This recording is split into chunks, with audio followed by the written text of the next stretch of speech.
As a direct descendant of Queen Victoria's extended family, Tsar Ferdinand I of Bulgaria carried the most prestigious bloodline in Europe. But behind the heavy military uniforms and his iron-fisted rule, Ferdinand harbored a homosexual scandal so explosive, the royal courts of Europe burned the evidence to protect themselves. This is the story of a monarch who funded his clandestine life on the island of Capri through state-sanctioned terror, and how a conspiracy of silence shielded his sins. Bulgaria at the turn of the century was a geopolitical powder keg. The Ottoman Empire, which still controlled vast territories directly to the south, was slowly crumbling, creating a vacuum of power that every nation in the region was desperate to fill. Border skirmishes were constant. The Bulgarian military was quietly preparing for a massive, inevitable conflict that would eventually become the Balkan Wars. The peasant population lived in extreme poverty, heavily taxed to fund the modernization of the army and the construction of the Tsar's lavish palaces. Political assassinations were still a common method of dispute resolution in the capital. Yet, while his ministers scrambled to manage a country constantly teetering on the edge of war, Ferdinand was frequently boarding private, luxury trains bound for the warm coastlines of Western Europe. His destination of choice was a small, rugged island in the Tyrrhenian Sea, just off the coast of Naples. He chose the island of Capri. Capri was not merely a scenic Mediterranean retreat. By the late 19th and early 20th centuries, the island had quietly transformed into a highly specific sanctuary. It had become the premier destination for the wealthy upper-class men of Europe who engaged in same-sex relationships. The reasons for this were rooted in a unique combination of geography, economics, and Italian law. Unlike Britain, Germany, or the Austro-Hungarian Empire, where homosexuality was heavily policed and punished with severe prison sentences and social ruin, the newly unified state of Italy had adopted a different legal framework. Influenced by the Napoleonic Code, Italy generally did not criminalize private homosexual acts between consenting adults. But the law was only part of the equation. The true shield was money. The local population of Capri was largely poor, relying on fishing and limited agriculture. When the incredibly wealthy aristocrats, industrialists, and artists of Northern Europe began arriving, bringing with them massive influxes of foreign currency, the local authorities and residents formed an unspoken agreement. In exchange for the economic boom that these wealthy foreigners provided, the locals offered absolute discretion and a complete suspension of moral judgment. Capri became a sovereign state of indulgence, a place where the strict, suffocating rules of London, Berlin, and Vienna simply did not apply. For Ferdinand, Capri offered a level of security that even his own heavily guarded palaces in Sofia could not provide.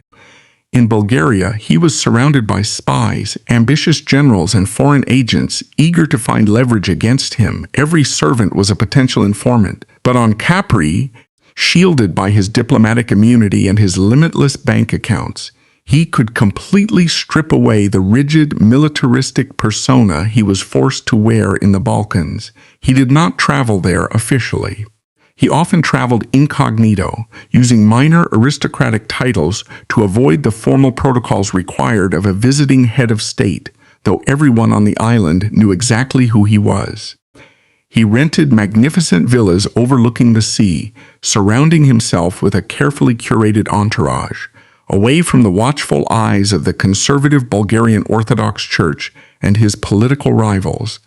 Ferdinand cultivated an environment that catered entirely to his personal inclinations. His lifelong passion for botany and entomology provided the perfect, respectable cover story for his daily activities.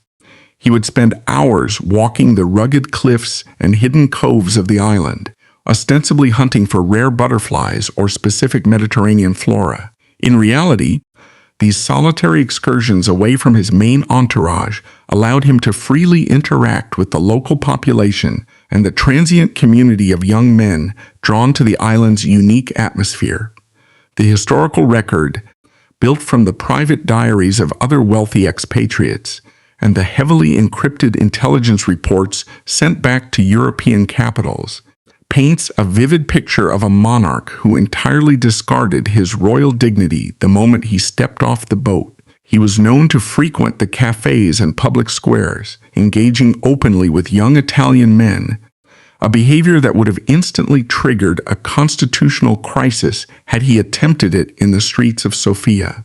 The disparity in power and wealth was astronomical.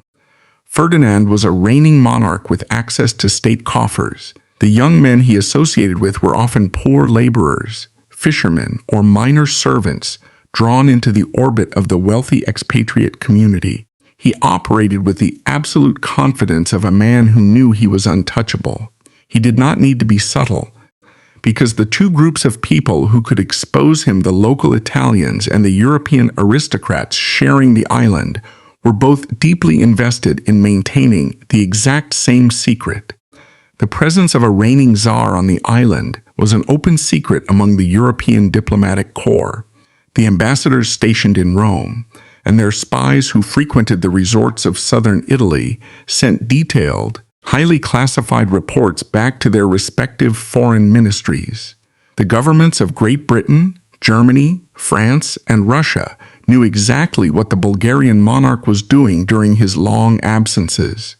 They knew about the villas, they knew about the young men, and they understood exactly why he chose Capri. Yet, this explosive intelligence was never used to destroy him publicly. The great powers of Europe operated on a cynical, highly pragmatic moral compass. Releasing this information to the international press would certainly humiliate Ferdinand and likely cause a revolution in Bulgaria. But a revolution in Bulgaria was exactly what the major powers wanted to avoid. The Balkans were a fragile, interlocking system of alliances. If the Bulgarian monarchy collapsed, it could trigger a land grab by the Ottoman Empire, Serbia, or Russia, potentially dragging all of Europe into a massive war. Ferdinand's stability on the throne was more important to the British and the Germans than his private morality. Furthermore, the European aristocracy operated like an exclusive, heavily protected cartel. To publicly expose the same-sex affairs of a reigning king, a man who shared bloodlines with the British royal family and the German emperor, would set a dangerous precedent. It would validate the arguments of socialists and Republicans who claimed that the monarchy was a corrupt, decadent institution that needed to be dismantled. The ruling classes realized that exposing Ferdinand's private life would inadvertently damage the reputation of the entire monarchical system. Therefore, they collectively chose silence. Instead of exposing him, the diplomatic community weaponized their knowledge in far more subtle, insidious ways. They used his preferences to their advantage. It became a standard, unspoken practice among foreign diplomats traveling to meet Ferdinand to carefully select the personnel they brought with them. When a British or Austrian envoy needed to negotiate a favorable trade agreement or a military concession, they would often ensure that their delegation included a highly attractive, usually blonde, young junior officer or equerry. They understood that the Tsar was far more likely to grant a political favor if the request was presented by someone who caught his eye. It was a dark, cynical game of diplomatic manipulation played at the highest levels of government, entirely built around the exploitation of a monarch's hidden life. While the great powers played their games on the international stage, Ferdinand continued to refine his double life. He mastered the art of compartmentalization. He could spend a month on the cliffs of Capri, living freely and indulging his desires without restraint, and then board a train back to Sofia, step onto the platform in a heavy military uniform, and immediately order the execution of political dissidents or authorize the mobilization of troops.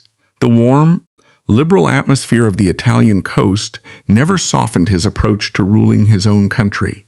If anything, the absolute freedom he experienced on Capri only reinforced his belief in his own untouchable superiority. But this precarious balancing act could not last forever. While he managed to keep the international press at bay through a combination of diplomatic complicity and his own immense wealth, controlling the narrative within his own borders required far more brutal methods.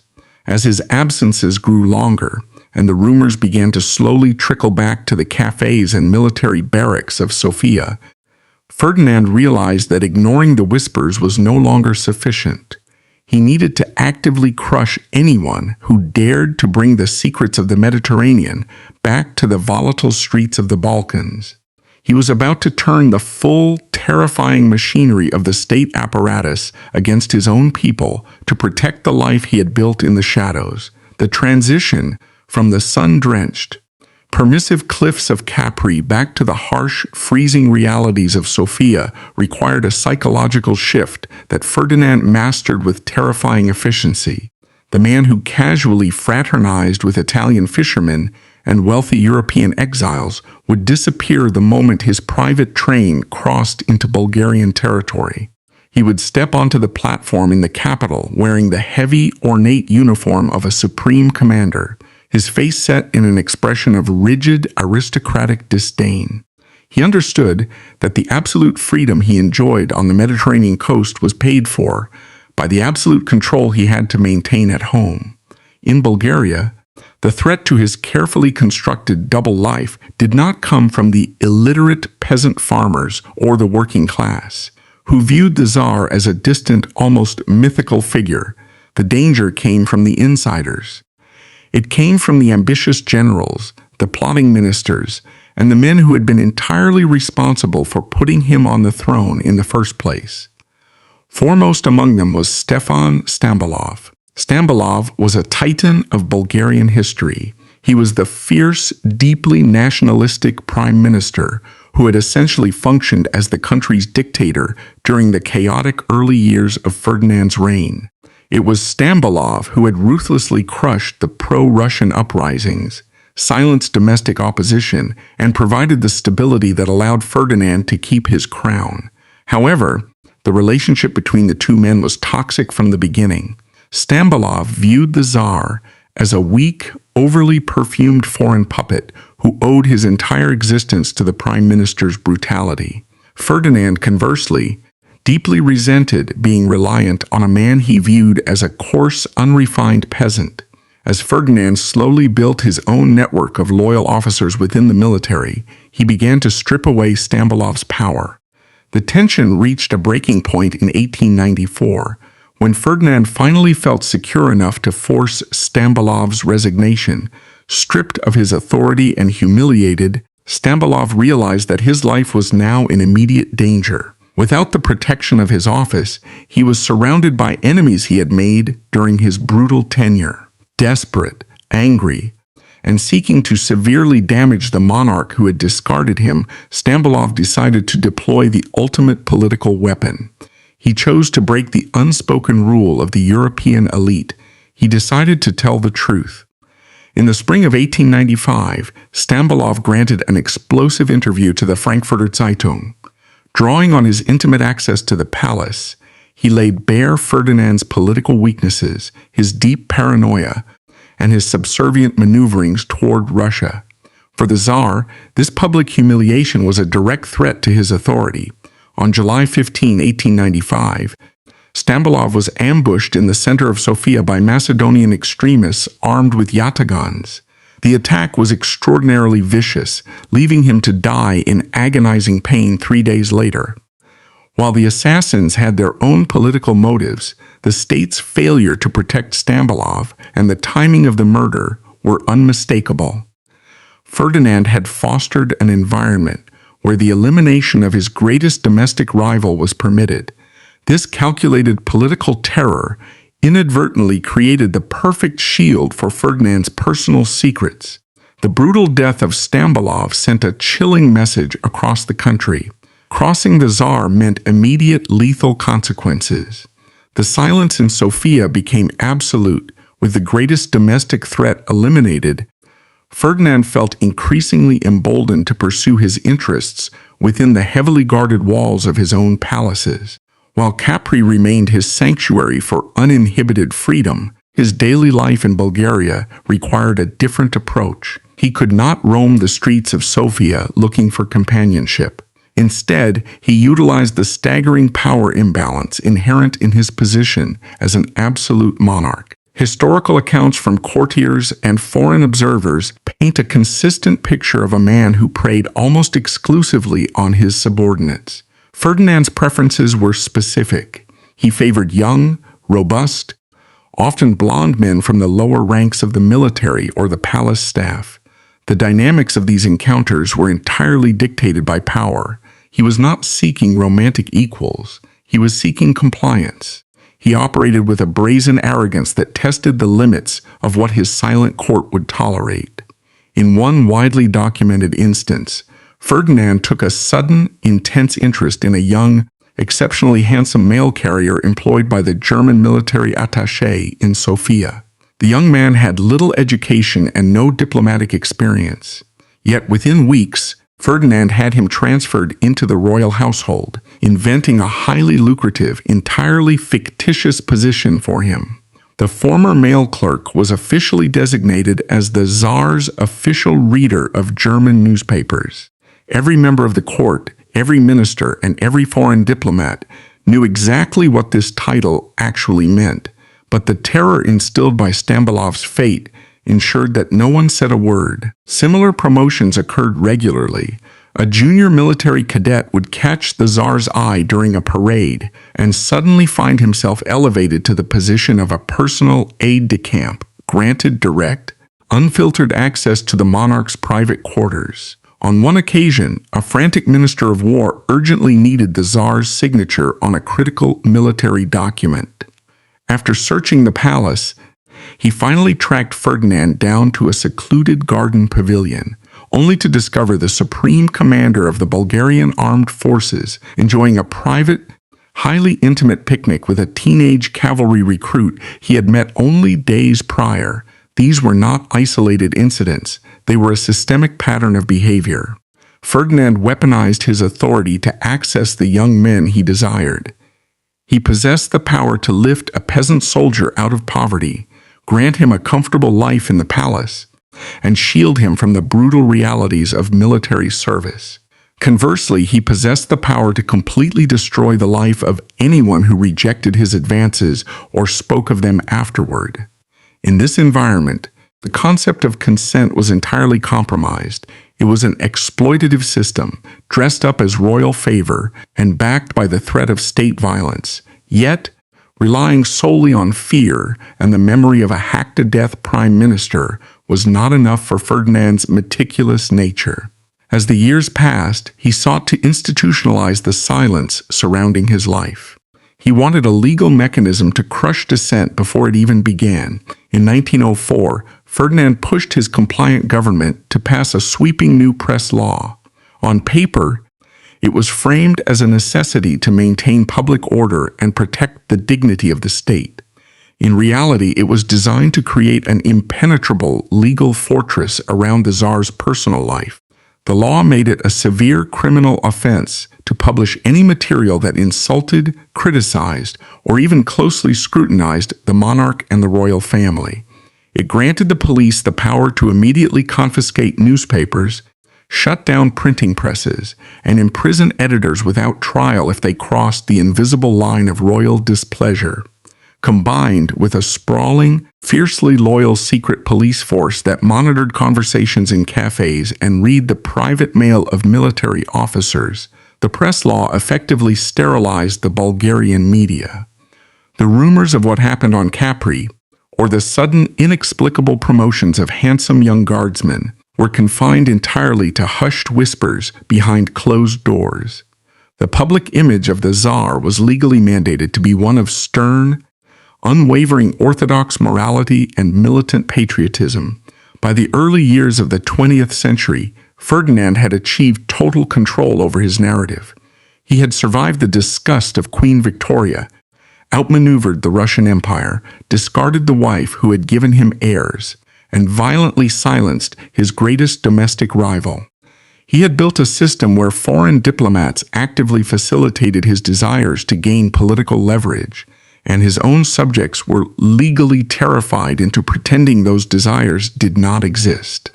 He stood at the absolute peak of his power, a master manipulator who believed he had successfully bent both international diplomacy and domestic law to serve his hidden life. By 1908, the psychological architecture of Ferdinand's reign had fundamentally shifted. For over 2 decades, he had successfully operated one of the most daring double lives in European history. He had survived the intense scrutiny of the great empires, neutralized his domestic enemies through state-sanctioned violence, and built an impenetrable legal wall around his private affairs. This unbroken streak of survival bred a dangerous new element in his character, absolute conviction in his own infallibility. He began to believe the myth he had forced his country to swallow. The man who had once been a fragile, heavily mocked Austrian prince now viewed himself as a master of geopolitics, a sovereign who could outsmart both his own people and the emperors of Europe. This growing megalomania required a larger stage. Since his arrival in 1887, Ferdinand technically held the title of prince, and Bulgaria remained, on paper, a vassal state paying tribute to the Ottoman Empire. To Ferdinand, whose ego had swelled to match his absolute power, this subordinate status was a deeply personal insult. He did not just want to rule, he wanted to stand exactly on par with the German Kaiser, the Austro-Hungarian Emperor, and the Russian Tsar. He wanted the highest possible validation from the very royal network that had spent years quietly whispering about his unsuitability and his private life. In the autumn of 1908, a chaotic revolution within the Ottoman Empire provided the perfect geopolitical distraction. Ferdinand saw his opening and struck with theatrical precision. He traveled to the ancient city of Tarnovo, the historical capital of the medieval Bulgarian empires. There, in a carefully choreographed ceremony designed to evoke maximum historical weight, he officially declared Bulgaria a fully independent kingdom. More importantly, he discarded the title of prince. He proclaimed himself Tsar of the Bulgarians. This was not a minor administrative change. By claiming the title of Tsar, Ferdinand was deliberately invoking a massive, aggressive historical legacy. He was signaling to the world that he viewed his nation not as a minor Balkan state, but as a dominant regional power and himself as a supreme, divinely ordained monarch. The European powers were initially furious at this unilateral tearing up of international treaties. But true to form, they eventually backed down and recognized his new title, prioritizing diplomatic stability over confrontation. Once again, Ferdinand had gambled against the international community, and once again he had won. But this victory proved to be a fatal turning point. The successful declaration of independence cemented Ferdinand's detachment from reality. He became completely isolated within his own court. The men surrounding him were no longer pragmatic statesmen like the murdered Stambolov. They were sycophants, yes-men, and military officers who owed their careers entirely to his favor. The censorship laws he had enacted to protect his private life now worked to blind him politically. No newspaper could criticize his policies. No politician dared to question his judgment. And no advisor would tell him the truth if it contradicted his grand visions. Protected by this bubble of manufactured adulation, Tsar Ferdinand turned his gaze toward a deeply dangerous ambition. He looked south, toward the remaining European territories of the weakening Ottoman Empire, and specifically toward the city of Constantinople. Ferdinand developed an intense, almost religious obsession with capturing the Ottoman capital. Despite having zero military background, possessing a well-documented aversion to physical danger, and spending his time studying butterflies rather than battlefield tactics, he began to envision himself as a modern crusader. He imagined riding into Constantinople on a white horse, driving the Ottomans out of Europe, and crowning himself the emperor of a new Byzantium. Historical records show that this was not merely a private fantasy. It was a concrete plan. Ferdinand went so far as to secretly order a bespoke, incredibly lavish Byzantine emperor's outfit from a theatrical tailor, complete with a heavily jeweled crown and a purple silk cloak, keeping it hidden in his royal train in anticipation of his grand victory parade. In 1912, this obsession drove Bulgaria into the First Balkan War. Ferdinand spearheaded an alliance with Serbia, Greece, and Montenegro, launching a massive, coordinated assault against the Ottoman Empire. The war was brutal, muddy, and defined by horrific casualties. The Bulgarian peasant army, fueled by intense nationalistic fervor and decades of preparation, fought with astonishing ferocity. They smashed through the Ottoman lines, pushing the enemy back to the very gates of Constantinople. However, the disconnect between the reality of the war and Ferdinand's experience of it was absolute. While hundreds of thousands of his subjects were dying of artillery fire, cholera, and dysentery in freezing trenches, Ferdinand remained safely positioned miles behind the front lines. He directed the fate of the nation from the opulent comfort of his customized royal train, surrounded by his hand-picked staff and far removed from the physical consequences of his orders. He was treating the military campaign with the same detached, manipulative entitlement that he applied to his private encounters on the island of Capri or the secluded pavilions of his palace. Young men were simply resources to be expended for his personal gratification, whether to satisfy a private urge or to secure a jeweled crown. The First Balkan War ended in a crushing defeat for the Ottoman Empire. Bulgaria gained massive tracts of new territory. By any logical measure, it was a triumph that should have secured Ferdinand's legacy forever. But his unchecked arrogance made it impossible for him to be satisfied. When the victorious allies sat down to divide the conquered land, Ferdinand believed that Bulgaria was not getting a large enough share, particularly in the highly contested region of Macedonia. His foreign allies warned him to compromise. The Russian Tsar explicitly told him not to start another conflict over the borders.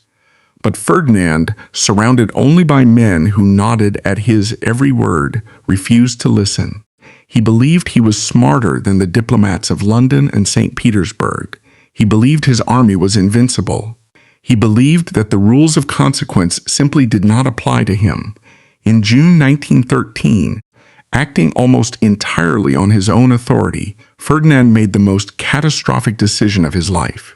He ordered the Bulgarian army to launch a sudden, unprovoked nighttime attack against his former allies, Serbia and Greece. It was an act of pure, unfiltered greed, and it instantly triggered the Second Balkan War. The result was an unmitigated disaster. Within days, the Serbian and Greek armies pushed back the exhausted Bulgarian troops.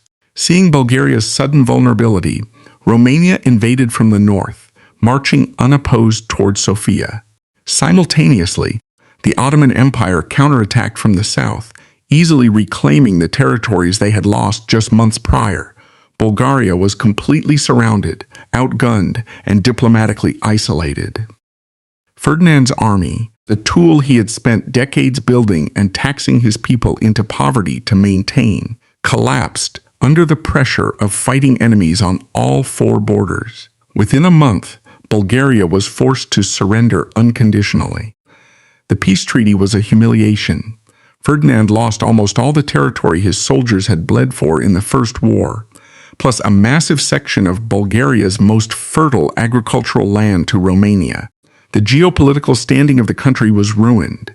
The economic cost was devastating, but the human cost was beyond calculation. Over 100,000 young Bulgarian men were dead, wounded, or missing. For the first time in his reign, the elaborate machinery of censorship and intimidation failed him. The Tsar could not hide the thousands of crippled soldiers returning to the villages, nor could he censor the reality of the lost territories. The man who had successfully covered up a lifetime of private scandals was suddenly exposed as a total failure on the public stage. The public anger was explosive. The military officers who had once been his most loyal enforcers began to openly discuss a coup. Yet, in a striking display of the hypocrisy that defined the era, the European elite did not use this moment of extreme vulnerability to dethrone him. The foreign diplomats in Sofia, The very men who knew the intimate details of his Capri holidays and who possessed the power to entirely destabilize his regime chose to keep him in place. To the great powers, a weakened, deeply unpopular Ferdinand was actually highly useful. A humiliated Tsar would be easier to control, easier to manipulate, and less likely to upset the fragile balance of power again. They tolerated the deaths of over 100,000 men caused by his blinding arrogance, just as they had tolerated his systemic exploitation of the young men in his palace, because removing him threatened the broader status quo of the European monarchical system. Ferdinand survived the catastrophe of 1913, but the absolute power he had wielded for 26 years was broken. He was now a despised ruler, sitting on a fractured throne in a traumatized nation. The walls of his carefully constructed reality were collapsing, and Europe was only 1 year away from a global conflict that would finally, permanently tear down the shield of his bloodline. The catastrophic defeat of 1913 left Ferdinand completely isolated in a capital that deeply despised him. The aura of invincibility he had cultivated for a quarter of a century was shattered, replaced by the grim reality of a traumatized, economically ruined nation. Yet he still clung to the throne. His survival was not a testament to his political skill, but a reflection of the deep paralysis gripping the country. The military was too decimated to stage a successful coup, and the political class was too fractured to agree on a successor. Ferdinand retreated into the heavily fortified walls of the Vrana Palace, surrounding himself with a tighter, more paranoid circle of sycophants and guards. He trusted no one. The man who had once freely roamed the cliffs of Capri now lived in a state of perpetual suspicion, acutely aware that his own subjects wanted him dead. Then, in the summer of 1914, an assassin's bullet in Sarajevo ignited the continent. The outbreak of the First World War abruptly shifted the geopolitical axis of Europe, and to the horror of his domestic critics, it instantly transformed Tsar Ferdinand back into one of the most important men in the world. Bulgaria was a battered nation, but its geographic position was the most strategic piece of real estate in the Balkans. It sat directly across the vital supply lines, connecting the central powers of Germany and Austria-Hungary to the Ottoman Empire. Furthermore, despite the horrific losses of the previous year, the Bulgarian military apparatus remained formidable. The peasantry could still be conscripted into a massive, highly disciplined fighting force. The major powers, locked in a brutal stalemate on the western and eastern fronts, suddenly realized that whichever side could convince Bulgaria to join their alliance would likely break the deadlock. A desperate, high-stakes bidding war erupted in Sofia.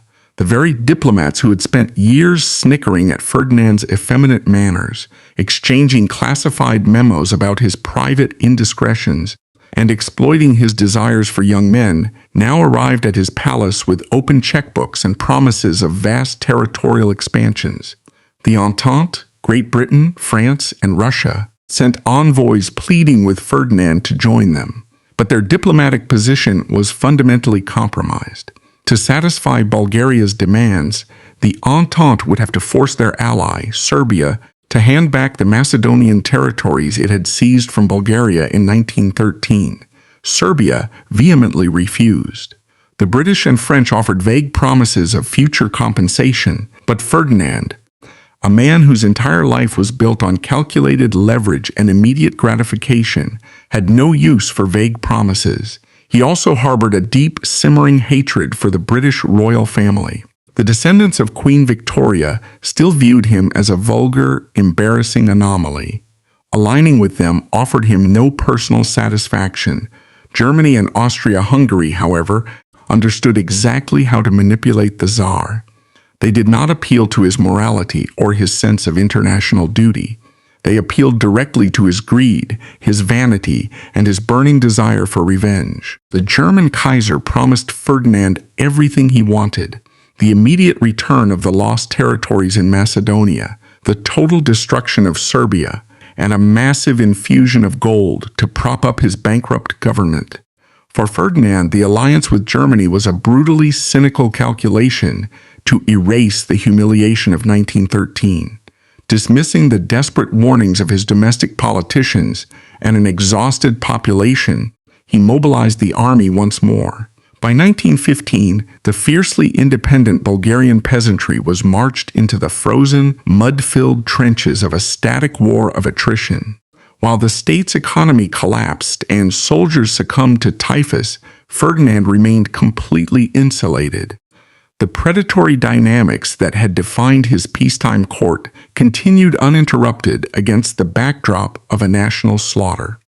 He leveraged his supreme military authority to pull favored young aides out of the deadly trenches and into his personal staff, a brazen display of absolute detachment that would finally alienate the very military structure keeping him in power.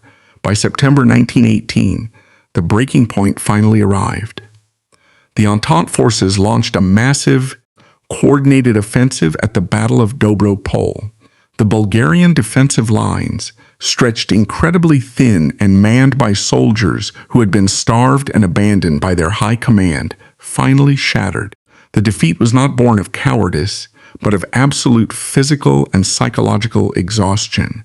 What followed was not just a military retreat, but a spontaneous, violent revolution. The surviving Bulgarian soldiers realized that the war was lost, and they knew exactly who was to blame. Tens of thousands of armed, furious men turned their backs on the front lines and began marching north, directly toward Sofia. This was the Radomir Rebellion. They declared the monarchy abolished, proclaimed a republic, and made their intentions terrifyingly clear. They were coming to the capital to drag the Tsar out of his palace and hang him in the streets. The panic inside the royal court was absolute. The elaborate system of control Ferdinand had built over 30 years instantly vaporized. The secret police could not arrest an army of 30,000 men.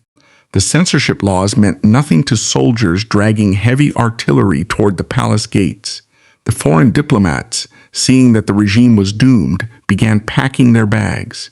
The German military, struggling with its own imminent collapse on the Western Front, bluntly informed Ferdinand that they could not spare the troops to save him. For the first time in his life, the impenetrable shield of his status, his wealth, and his bloodline failed him completely. He was trapped. The politicians who had spent years bowing to his every whim now delivered a brutal ultimatum. He had to abdicate immediately, or the advancing army would slaughter the entire royal family and burn the capital to the ground. Ferdinand realized that he had run out of moves. On October 3, 1918, in a cold, tense room in the palace, surrounded by panicked ministers and the distant, looming threat of a mutinous army, the supreme manipulator finally surrendered. He signed the formal instrument of abdication, stripping himself of the title he had coveted and guarded so ruthlessly. He handed the ruined, bankrupt, and defeated kingdom to his 24-year-old son, who instantly became Tsar Boris III. Ferdinand did not stay to help his son navigate the wreckage. He did not address the nation, nor did he offer any apology to the hundreds of thousands of families whose sons had died for his vanity. True to the survival instincts that had defined his entire existence, his only concern was self-preservation. The very next day, under the cover of darkness, Ferdinand boarded his private royal train for the last time. He did not pack the state treasury, but he meticulously ensured that his vast, priceless collections of butterflies, stuffed birds, and rare botanical specimens were loaded into the cargo cars. As the train slipped quietly out of the Sofia station, heading north toward the safety of the Austrian border, he left exactly as he had arrived 31 years earlier, an immensely privileged, detached foreign aristocrat, escaping the brutal consequences of the Balkan reality, leaving the people he had used and manipulated to clean up the blood. The royal train crossed the crumbling borders of the Austro-Hungarian Empire, carrying the deposed Tsar away from the wreckage of his own ambition. When Ferdinand arrived in Coburg, Germany, the ancestral heartland of his family, he did not step off the carriage as a prisoner of war or a criminal facing a tribunal. He stepped off as a remarkably wealthy aristocrat retiring to his estates. While Bulgaria descended into a nightmare of economic ruin, political assassinations, and harsh territorial amputations under the Treaty of Neuilly-sur-Seine, the architect of that disaster settled into a comfortable, heavily staffed villa. The most astonishing aspect of Ferdinand's abdication was not that he lost his throne, but that he was allowed to keep his secrets. In the immediate aftermath of the First World War, the victorious Entente powers had every opportunity to utterly humiliate him. The intelligence services of Great Britain and France possessed massive, detailed dossiers on his decades of same-sex affairs, his long retreats to the island of Capri, and his systemic exploitation of junior military officers and palace servants. They could have leaked this information to the global press. They could have used it to permanently destroy his reputation and justify the punitive peace terms imposed on his former kingdom. Yet, the silence held. The dossiers remained locked in the diplomatic archives in London and Paris. The victorious empires chose to bury the truth, and their reasoning was entirely rooted in their own desperate need for survival. By the winter of 1918, the institution of the European monarchy was experiencing a mass extinction event. The Russian Romanovs had been dragged into a cellar in Ekaterinburg and executed by Bolshevik revolutionaries. The German Kaiser had fled into exile in the Netherlands. The ancient Habsburg Empire had shattered into pieces. The surviving royals, particularly the British House of Windsor, were terrified. A massive wave of republicanism and socialist revolution was sweeping across the continent. In this highly volatile environment, the surviving aristocracies realized that exposing the deeply scandalous, predatory behavior of a Saxe-Coburg cousin would be a catastrophic error. Validating the rumors that a reigning monarch had used his absolute power to exploit young peasant men and shield his illicit affairs would provide lethal ammunition to the revolutionaries who wanted to dismantle the monarchy entirely. Once again, the European elite weaponized silence. Terrified by the execution of the Romanovs and the fall of the Kaiser, they sealed the intelligence files. Protecting the surviving crowns meant erasing Ferdinand's personal corruption from the official post-war record. The narrative of his private life, the young lieutenants, the Italian fishermen, the terrified silence of his court, was deliberately omitted. It was an act of systemic, coordinated historical whitewashing, executed by the very governments that had just defeated him. Safely insulated by this international cover-up, Ferdinand lived out his exile in total comfort. He spent his days indulging his lifelong obsessions with botany and entomology. He funded scientific expeditions, corresponded with leading biologists, and attended the Wagner opera festivals in Bayreuth. He operated with the detached serenity of a man completely devoid of guilt. He never publicly expressed remorse for the hundreds of thousands of Bulgarian casualties caused by his relentless megalomania. He viewed his former subjects not as human beings whose lives he had destroyed, but as an ungrateful populace who had failed to appreciate his grand vision. But while he escaped legal punishment and public exposure, he could not escape the slow, agonizing destruction of his legacy. Ferdinand lived a very long time.